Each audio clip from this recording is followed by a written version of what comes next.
טוב, בואו נראה איך אנחנו יוצרים פלייליסט חדש, איך אנחנו שומרים סרטונים שמצאנו בתוך הפלייליסט הזה. אז נתחיל עם חיפוש פשוט, שירי ילדים, יש לי את זה כאן.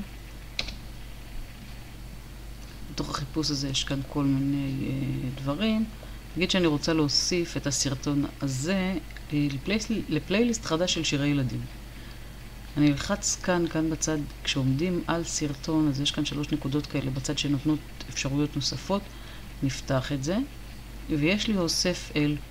כאן יש רשימה של כל הפלייליסטים שקיימים אצלי יש הרבה, ולכן כולם רשומים כאן.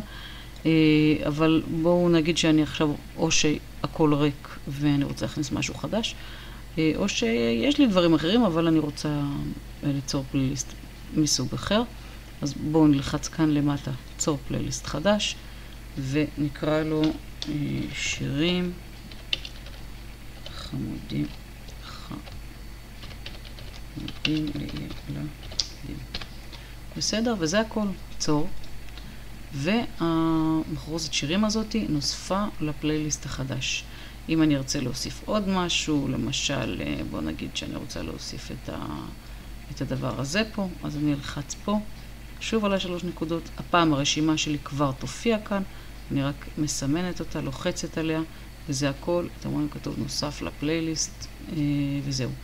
אם אני רוצה עכשיו לראות את כל הרשימות שלי ומה שיש בהם, נפתח פה למעלה את הרשימה,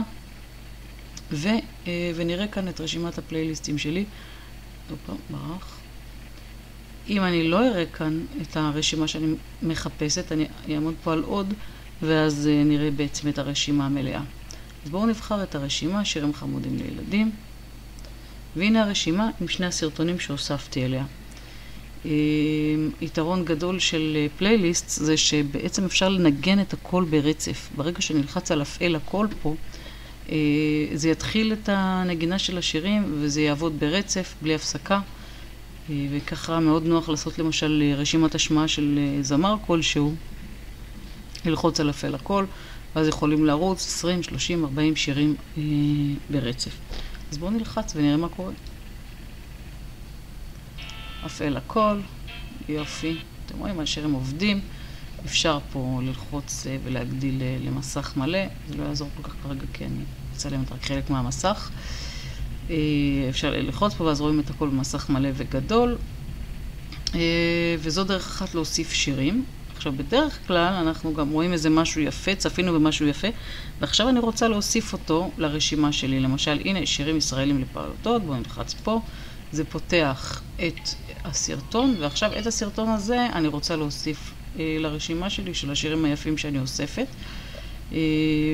ובשביל לעשות את זה, מתחת לסרטון, פה מתחת לשם של מי שהעלה את הסרטון, יש פה אוסף אל, נלחץ, זה ייתן את הרשימה של כל הפלייליסטים שלי. כמובן שיש גם את שירים חמודים לילדים, נלחץ פה. וזהו, זה נוסף לרשימה. אם אני אחזור אליה עכשיו, היא תציג לי גם את השיר הזה פה. וזה הכל, זה כל הסיפור של יצירת רשימת השמעה. זה דבר מאוד נוח, אפשר לעשות את זה בכל נושא. הרבה פעמים כשאני מחפשת הדרכות בנושא מסוים, אז אני אחפש את זה ביוטיוב, איך עושים כך וכך, ואני עושה לי רשימה למשל, בואו נראה ככה סתם לדוגמה משהו שהוא מאוד מאוד יעיל. למשל אני אוהבת לסרוג במסרגה אחת, אני נכנסת כאן לסריגה, ויש לי כאן רשימה ארוכה של סרטונים, של כל מיני הדרכות של סריגה במסרגה אחת. ובזמן החופשי אפשר לשבת, לראות, הם ממש מסבירים, תכניסו את העין לפה, תעשו ככה, ממש הדרכות מפורטות.